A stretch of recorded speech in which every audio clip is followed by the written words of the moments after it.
يوسف أعرض عن هذا واستغفري لذنبك إنك كنت من الخاطئين وقال نسوة في المدينة امرأة العزيز تراود فتاها عن نفسه قد شغفها حبا إنا لنراها في ضلال مبين صدق الله العظيم. السلام عليكم ورحمة الله وبركاته.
Assalamualaikum warahmatullahi wabarakatuh. Alhamdulillahi rabbil alamin wa bihi nasta'inu ala umuri dunya waddin wassalatu wassalamu ala asyrafil anbiya'i wal mursalin wa ala alihi wa sahbihi ajma'in wa man tabi'ahum bi ihsanin ila yaumiddin amma ba'du. Rabbi shrah li sadri wa yassir li amri wahlul 'uqdatam min lisani yafqahu qawli. Bismillahirrahmanirrahim. Nawaitu ta'alluma wa ta'lima wa tadzakkura wa tadhkira wa naf'a wal intifa'a wal ifadata wal istifadah wal hatha ala tamassuki bi kitabillahi wa sunnati rasulih wa du'aa ilal huda wa dalalata alal khair ibtigha'a wajhillahi wa mardatihi wa qurbihi wa thawabihi subhanahu wa ta'ala. Ikhwatal iman rahimakumullah, puji syukur kita haturkan kehadirat Allah Subhanahu wa taala atas segala nikmat dan karunia-Nya yang telah diberikan kepada kita sekalian sehingga kita dapat berkumpul di majelis yang insyaallah penuh barokah ini. Amin ya rabbal alamin. Salawat beserta salam semoga senantiasa tercurah kepada junjungan kita Nabi Agung Muhammad sallallahu alaihi wasallam. pada keluarga, sahabat, tabi'in serta pengikutnya sekalian hingga akhir zaman. Mudah-mudahan kita semua beserta keluarga kita kelak akan mendapatkan syafaat beliau. Amin ya rabbal alamin. Bapak-bapak yang saya hormati, apa kabar semuanya, sehat? Alhamdulillah.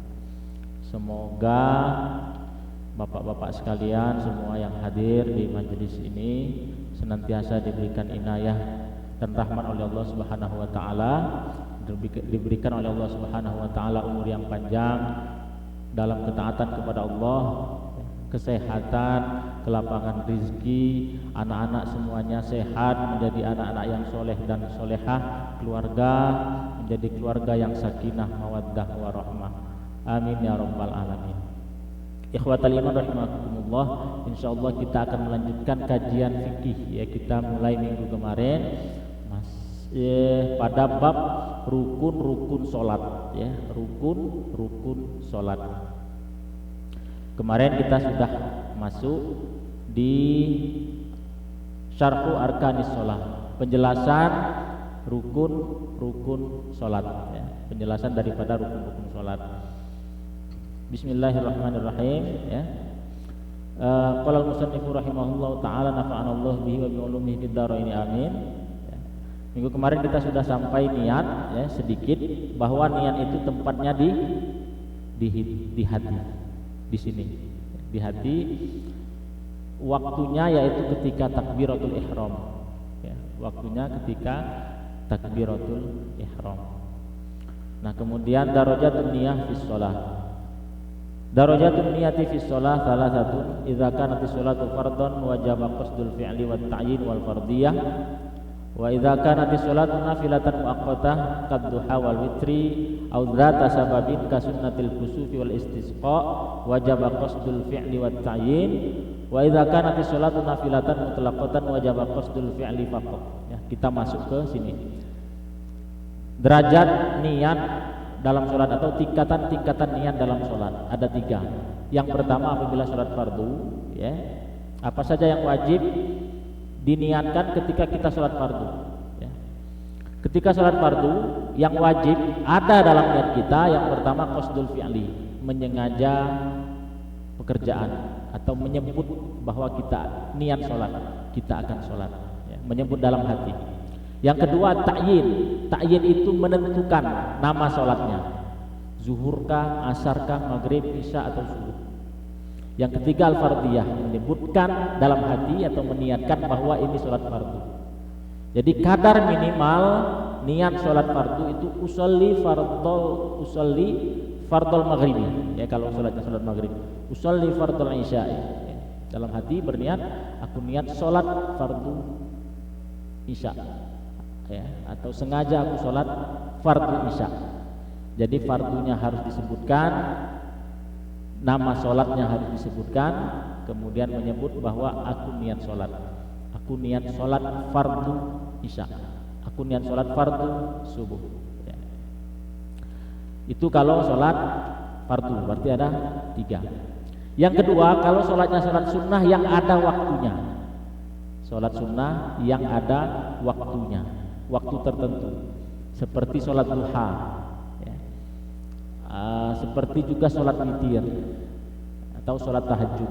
Nah, kalau sholat yang ada waktunya ataupun sholat yang ada sebabnya ya, yang dilakukan karena ada sebab, seperti sholat gerhana ya, sholatul khusuf awil khusuf, sholat gerhana matahari atau gerhana bulan, dan juga sholat istisqa, itu kan sholat yang ada sebabnya. Sholat istisqa itu sholat minta hujan, disebabkan kalau misalkan di suatu daerah, di suatu tempat terjadi kemarau panjang ya, pemimpin di daerah itu kemudian mengajak masyarakatnya ya, untuk berkumpul di suatu tempat, di suatu lapangan, melaksanakan sholat sunnah 2 rakaat ya, yang disebut dengan sholat sunnah istisqa atau sholat minta hujan ya. Dianjurkan kemudian puasa sebelumnya ya, sebelum melaksanakan sholat istisqa itu. Nah, artinya itu sholat sunnah yang ada sebabnya. Sholat sunnah yang ada sebabnya atau yang ada waktunya tertentu ya, Maka yang wajib dalam niat adalah qasdul fi'li, menyebut pekerjaannya yakni sholat, dan yang kedua ta'yin, menyebut nama sholatnya, menentukan nama sholatnya. Usolli al-duha, aku niat sholat duha. Usolli al-witr, aku niat sholat witir, minimal. Jadi usollinya menyebut bahwa aku niat sholat, aku sengaja aku sholat, dan juga nama sholatnya. Ini yang kedua. Yang ketiga, sholat sunnah mutlak.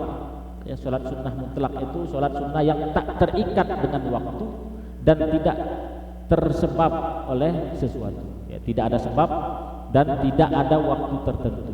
Sholat sunnah mutlak bisa dilakukan kapan saja. Ya. Lagi galau, lagi ini, tahu-tahu pengen sholat, ya, itu niatnya atau sholatnya disebut sholat sunnah mutlak. Maka yang wajib dalam niat sholat sunnah mutlak adalah qasdul fi'li saja. Ya, aku niat sholat karena Allah Ta'ala. Nah, ya. Jadi ini 3 derajat niat: sholat fardu, sholat sunnah yang ada waktu dan ada sebabnya. Yang ketiga sholat sunnah mutlak. Ya. Masing-masing itu berbeda, ya, berbeda niatnya. Dalam artian yang wajib dalam niat kita itu masing-masing sholat berbeda. Selanjutnya masailu fin niyah, masalah-masalah dalam niat. La tajibu niyatul fardiyati ala sobiyi indar ramli illa idza ta'ayyana alaihi sholatul janazah li isqatil fardi khilafan Ibnu Hajar fatajibu indahu mutlaqan. Wala tajibu niyati idhafati sholati lillahi subhanahu wa ta'ala, wala niyatu ta'yini adadir rakaat, wala niyatu istiqbalil qiblah, wala niyatul ada'i wal qada, bal kullu dzalika sunnah. Permasalahan dalam niat. Yang pertama, tidak wajib berniat fardiyah atau menyebutkan meniatkan fardu bagi anak-anak, ya, bagi anak-anak, bagi sobi, bagi anak-anak itu tidak wajib berniat fardu atau menyebutkan bahwa sholatnya ini sholat fardu. Itu bagi Imam Romli, ya. Kecuali kalau sholat jenazah. Kalau sholat jenazah, ya, maka anak ini tetap berniat fardu. Berbeda dengan Ibnu Hajar. Kalau menurut Ibnu Hajar wajib, ya, baik anak-anak maupun dewasa, kalau dia melaksanakan sholat fardu itu wajib menyebutkan fardiyahnya. Kan niat sholat fardu tadi kan minimal ada 3 yang kita niatkan, yang kita sebutkan dalam hati. Qasdul fi'li, menyengaja pekerjaan atau menyebut bahwa kita berniat sholat. Yang kedua nama sholatnya. Yang ketiga fardiyah, bahwa sholat ini sholat fardu, ya. Nah, menurut Imam Ibnu Hajar pokoknya mau anak-anak mau dewasa semuanya sama, ya, niat sholat fardunya sama. Kemudian permasalahan kedua, ya, berniat atau menyebutkan niat lillahi ta'ala, ya. Dalam niat kita itu menyebut lillahi ta'ala, kemudian menyebut jumlah rakaat sholat dan menyebut mustaqbilal qiblah, menghadap kiblat, menyebut adaan atau qodoan. Ini keempat-empatnya ini adalah sunnah, tidak wajib, ya. Yang wajib tadi yang sebelumnya. Jadi kalau kita berniat hanya usolli fardhul isya'i, ya, di dalam hati aku niat sholat fardhu isya, itu cukup. Nah, tambahan 4 rakaat menghadap kiblat, adaan karena Allah Ta'ala, itu sunnah, sunnah, ya. Nah, maka ini bagi yang punya was-was, ya, ada orang itu yang kecenderungan was-wasnya itu tinggi, ya, ketika sholat atau ketika wudu, ketika niat sholat itu was-was. Jadi ketika takbir lama untuk memantapkan hati niatnya ini, kan, mungkin karena kepanjangan. Aku niat sholat fardu isya 4 rakaat jadi menghadap kiblat, 4 rakaat menghadap kiblat, adaan jadi makmum karena Allah Ta'ala. Nah, kalau bagi yang was-was, ya, yang tidak mudah memantapkan niat ketika takbiratul ihram itu, maka ambil yang wajib saja. Aku niat sholat fardu isya, aku niat sholat fardu isya, itu cukup. Ya, fardunya jangan lupa disebutkan dalam hati. Ya. Nama sholatnya jangan lupa disebutkan. Ya. Sengaja atau aku niat sholat fardu isya, sengaja aku sholat fardu isya, itu cukup. Tapi bagi yang tidak was-was, bagusnya ini semua disebutkan. Ya, karena sunnah. Aku niat sholat fardu isya 4 rakaat menghadap kiblat, adaan jadi makmum karena Allah Ta'ala. Selanjutnya, idza kana musalli ma'muman fa yajibu alaihi ayyan fil jama'ata aw al-iqtida'a aw al-ma'mumiyah. Fa idza lam yanwi wa tama imamahu ba'da intidharihi fi ruknin wa tala dzalika al-intidhar batalat sholatuhu wa la tajibu niyyatuhu 'inda al-ihram. Idza arada yusalliya qasran fi safari wajib niyatul qasri 'inda al-ihram. Fa idza lam yanwi indahu wajib al-itmam. Ikhwatal iman rahimakumullah, ya. Apabila seorang musalli atau orang yang sholat menjadi makmum, maka wajib pula dia berniat makmuman. Tambahan kewajiban bagi makmum bahwa dia berniat menjadi makmum atau niat mengikut imam. Jadi usolli fardhul isya'i makmuman, itu wajib. Wajib bagi makmum berniat sebagai makmum atau niat mengikut imam. Apabila ia tidak berniat, tidak berniat makmuman atau tidak berniat mengikut imam, akan tetapi dia sholatnya mengikuti imam, di hatinya atau pada saat niat dia tidak berniat makmuman. Tapi pada gerakannya, pada sholatnya dia mengikuti imam yang di depan gerakannya, mengikuti imam. Nah, kalau ketika dia mengikuti itu sampai menunggu dalam waktu yang cukup lama, misalnya imamnya ruku, imam rukunya agak lama dan dia tunggu, setelah imam berdiri baru berdiri, batalat sholatuhu, maka sholatnya batal. Perlu diperhatikan ini. Jadi kalau kita sholat di belakang imam, tapi kita tidak berniat menjadi makmum, tidak berniat mengikut imam, tapi kita mengikuti dia dalam gerakan, dalam sholat kita ikuti. Nah, kalau sampai kita menunggunya lama, makmum ini tadi mengikuti imam, maka sholatnya batal. Bahkan kalau dalam kitab Kifayatul Akhyar itu disebutkan, walau lam yanwi al-iqtida in aqadat sholatuhu munfaridan thumma intama al-imam fi af'alihi batalat sholatuhu ala al-asl. Nah, kalau seseorang sholat di belakang imam tapi dia tidak berniat makmuman, tidak niat menjadi makmum atau tidak menyebutkan niat mengikut imam, maka sholatnya dihitung sholat sendiri. Tapi kalau dia kemudian mengikuti imam ini, mengikuti imam ini dalam gerakannya, maka sholatnya batal. Penyebabnya apa? Disebutkan dalam al-Iqna' di annahu waqafaha ala sholati ghairihi bila rabitatin bainahuma. Karena dia menggantungkan sholatnya kepada sholat orang lain yang tidak ada kaitannya antara keduanya, karena dia mengaitkan atau menggantungkan sholatnya kepada sholat orang lain yang tidak ada kaitannya. Mafhum ini insyaallah, kan antara imam dengan makmum itu ada kaitan, dalam sholatnya ada kaitan. Kalau orang ini tidak berniat makmuman, tapi kemudian dalam prakteknya, dalam gerakannya dia ikuti imam yang di depannya ini, berarti dia menggantungkan sholat dia kepada sholat orang lain yang tidak ada kaitannya, yang tidak ada kaitannya antara keduanya. Kemudian persoalan yang keempat, apabila seorang musafir, seseorang yang dalam safar, dalam perjalanan, hendak mengqashar salatnya, maka wajib pula berniat qashar ketika takbiratul ihram. Harus menyebutkan pula niat qashar. Seorang musafir yang memenuhi syarat ya, minimal perjalanan 89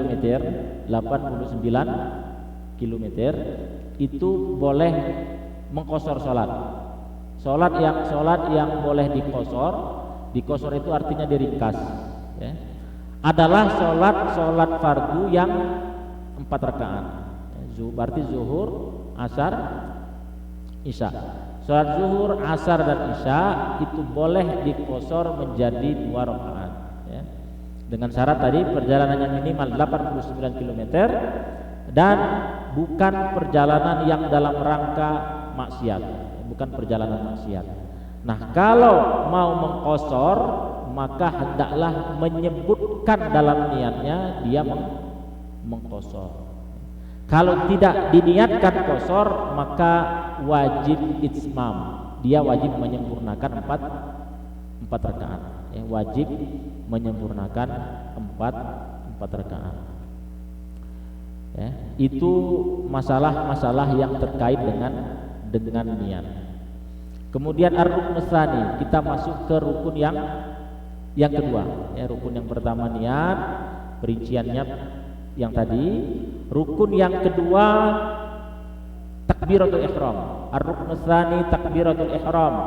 Wa hiya qaulu Allahu akbar wa summiyat bidzalika li'annaha tuharrimu ma kana halalan qablaha kal akli wal kalami wa ghairi dzalik. Takbiratul ihram itu adalah ucapan Allahu akbar. Ucapan Allahu akbar. Kenapa disebut dengan takbiratul ihram? Takbiratul ihram itu takbir yang mengharamkan atau yang menyebabkan haram.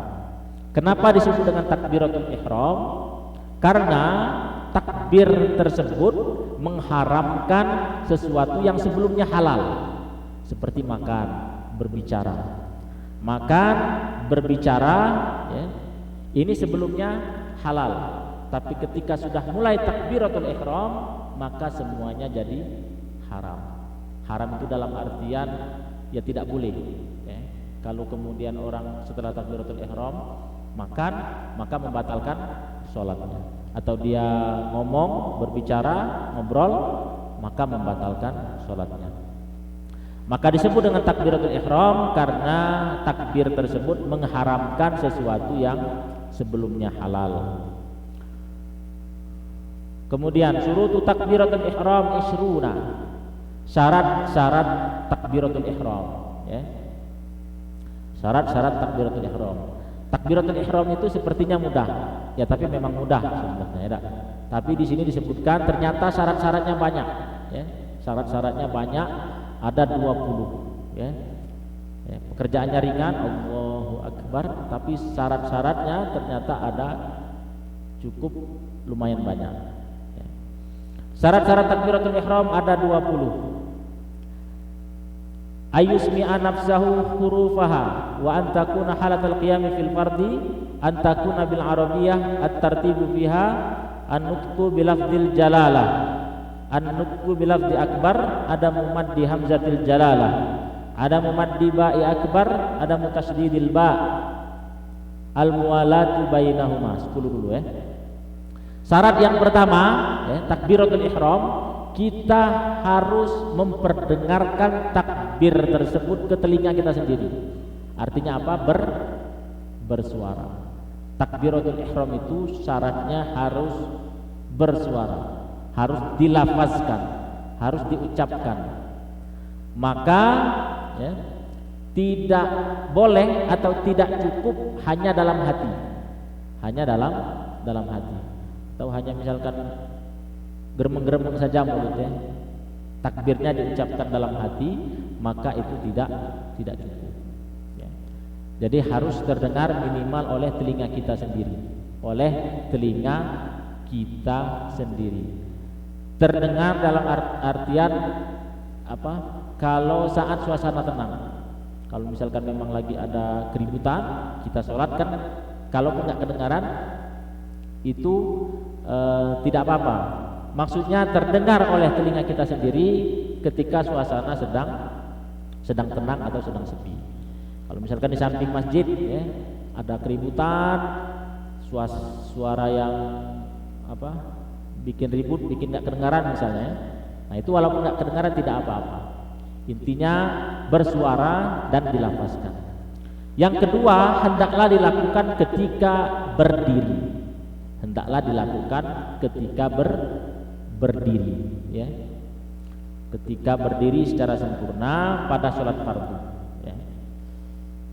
Artinya berdiri ini berdiri bagi yang mampu, ya. Kan sholat fardu itu wajib berdiri bagi yang mampu. Kalau sholat sunnah boleh, mampu atau tidak mampu boleh sholat duduk, ya. Tapi pahalanya setengah. Bahkan boleh sholat sambil berbaring miring, ya, berbaring miring. Pahalanya 1/4. Tapi siapa juga kan mau sholat berbaring miring. Nah, pada saat sholat fardu, ya, takbiratul ihram wajib dilaksanakan ketika berdiri. Wajib dilaksanakan ketika berdiri. Nah ini yang harus kita hati-hati. Biasanya bagi yang masbuk, ya, terjadi ada kejadian orang yang sholat masbuk. Orang yang sholat masbuk, ya, ketika didapati jamaah atau imam dan jamaah sedang ruku, ya, ketika yang masbuk ini datang, hendaklah dia takbiratul ihram dulu, ya, takbiratul ihram dulu dalam keadaan berdiri, baru kemudian dia mengikuti imam. Sedang apa imam? Ikuti. Imam sedang ruku, ikut ruku. Imam sedang sujud, ikut sujud. Imam sedang duduk, ikut duduk, ya. Bukan atau jangan langsung takbir untuk ruku, ya. Apalagi takbirnya sudah doyong gitu kan. Itu namanya takbir intikal. Sedangkan dia belum membuka sholatnya dengan takbiratul ihram, yang salah satu syaratnya tadi harus berdiri. Jadi tata cara bagi yang masbuk, kalau masbuknya imam sedang berdiri, misalkan di rakaat kedua, ya aman, ya, tinggal ngikut imam. Tapi kalau imamnya atau jemaah tadi sedang ruku atau sedang sujud, maka hendaklah si masbuk ini, yang masbuk, takbiratul ihram dulu, baru takbir lagi dan mengikuti gerakan imam. Ya, kalau imam sedang ruku, kalau sedang sujud. Ya. Yaitu tadi ada kesalahan sebagian orang yang ketika imam sujud, misalkan dia langsung Allahu Akbar, ya, langsung bertakbir untuk sujud. Nah, yang demikian itu tidak sah, ya. Tidak sah, tidak cukup.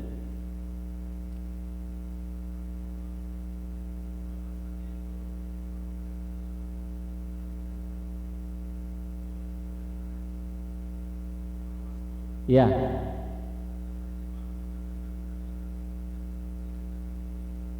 Ya, langsung kita ikuti. Kan kita masbuk itu apapun keadaan imam, keadaan jamaah kita ikuti. Nah, tapi yang orang sering lupa itu, hendaklah kita takbiratul ihram dulu. Walaupun imam sedang sujud atau sedang duduk atau sedang ruku, pokoknya buka dulu sholat kita ini dengan takbiratul ihram, dan syaratnya takbiratul ihram tadi dalam keadaan berdiri. Jadi misalnya berdiri nih, datang set Allahu Akbar, baru ikut imam. Jangan langsung datang tek Allahu Akbar sujud misalnya. Kan karena jemaah lagi sujud, datang Allahu Akbar. Tapi buka dulu dengan takbiratul ihram. Sedangkan pengertian sholat itu sendiri kan aqwalun wa af'alun muftatahatun bitakbir wa muhtatamatun bisalam. Sholat itu adalah ucapan-ucapan dan perbuatan-perbuatan yang dibuka dengan takbir, yakni takbiratul ihram, dan ditutup dengan salam, ya. Nah, yang masbuk, kalau kita imam lagi ruku katakanlah, ya. Jadi tadi takbiratul ihram dulu, takbiratul ihram dulu, Allahu Akbar, enggak usah sama-sama Fatihah, langsung ikut imam ruku. Nah, Kalau siapa yang mendapatkan ruku imam, maka dia mendapatkan 1 rakaat. Ya, kalau dia mendapatkan rukunya imam beserta tumakninahnya, maka dia mendapatkan 1 rakaat. Ya, artinya itu sudah terhitung 1 rakaat. Sudah terhitung 1 rakaat. Berbeda dengan mendapati imam saat i'tidal. Jadi imam sudah i'tidal, kita baru datang, baru ngikut, maka ini tidak terhitung mendapat 1 rakaat. Nah, tadi catatan bagian masbuk, ketika kita mendapati imam sedang ruku beserta tumakninahnya, ya, jadi kita sempat mengikuti imam ruku dan tumakninah, maka kita mendapatkan 1 rakaat. Mendapatkan 1 rakaat. Kadar tumakninah itu adalah minimal ucapan subhanallah, ya, ukuran ucapan tasbih subhanallah.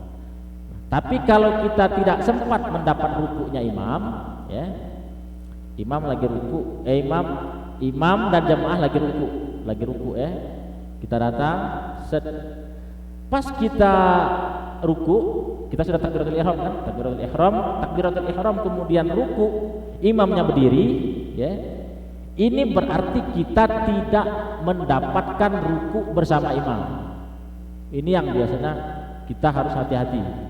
Berarti kita tidak mendapatkan rukunya imam, ya, kita tidak mendapatkan rukunya imam. Nah, dalam artian berarti kita belum mendapatkan 1 rakaat, ya. Istilahnya tuh ada hutang. Rakaat ini kita belum dihitung, ya, belum dihitung. Sama halnya ketika kita mendapatkan imam lagi i'tidal, lagi sujud dan seterusnya. Catatan ketiga, ketika masbuk, ya, ini peringatan dari Rasulullah Shallallahu Alaihi Wasallam. Dalam sebuah hadis, ya, dari riwayat Bukhari, dari sahabat yang bernama Abu Qatadah. Jadi Abu Qatadah menceritakan, dahulu ketika kami sholat bersama Rasulullah Shallallahu Alaihi Wasallam beserta para sahabat, terdengarlah suara gaduh, ya, suara gaduh itu suara ribut, ya. Terdengarlah suara gaduh, bukan suara gaduh-gaduh. Terdengarlah suara gaduh, ya. Maka ketika selesai sholat,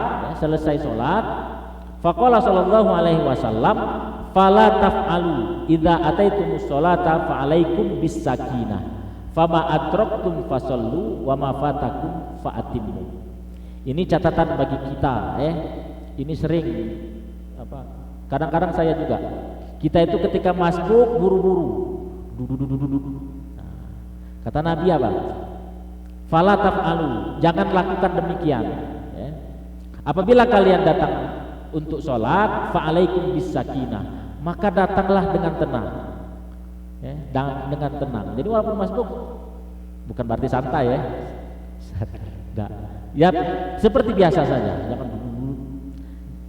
Datanglah dengan sakinah. Sakinah itu dengan tenang. Artinya datang seperti biasa. Fama adraktum fasallu. Apa yang kamu dapatkan, ya berarti ya ikuti, ya. Apa yang kamu dapatkan, ya berarti kamu sudah dihitung melaksanakan sholat. Apa yang kamu dapatkan berarti ya kamu dapatkan, kata Nabi. Wa ma fatakum fa'atimmu. Apa yang kamu ketinggalan, maka sempurnakan nanti di akhir sholat, ya. Jadi ya itu tadi. Jadi ada 3 catatan ketika masbuk, ya. Ketika kita datang, hendaklah takbiratul ihram dulu. Walaupun imam lagi ruku, lagi sujud dan seterusnya, takbiratul ihram dulu, baru ikuti imam, ya. Yang kedua tadi, kalau kita mendapati rukunya imam berarti kita mendapatkan 1 rakaat. Kalau kita tidak mendapatkan rukunya imam, ya, berarti belum mendapatkan 1 rakaat, belum dihitung. Catatan ketiga, kalau masbuk tidak harus buru-buru, apalagi sampai bikin ribut, ya. Bikin gaduh. Bisakinah, kata Nabi, datanglah dengan tenang, santai saja, dengan tenang. Apa yang kamu dapatkan ya ikuti, apa yang kamu ketinggalan sempurnakan nanti di akhir, ya. Itu saja, mudah-mudahan bermanfaat untuk kita semuanya. Mohon maaf kalau terdapat kekhilafan, kesalahan dan kekurangan. Kita tutup dengan doa kafaratul majelis. Subhanakallahumma wa bihamdika asyhadu an la ilaha illa anta astaghfiruka wa atubu ilaik. Assalamualaikum warahmatullahi wabarakatuh.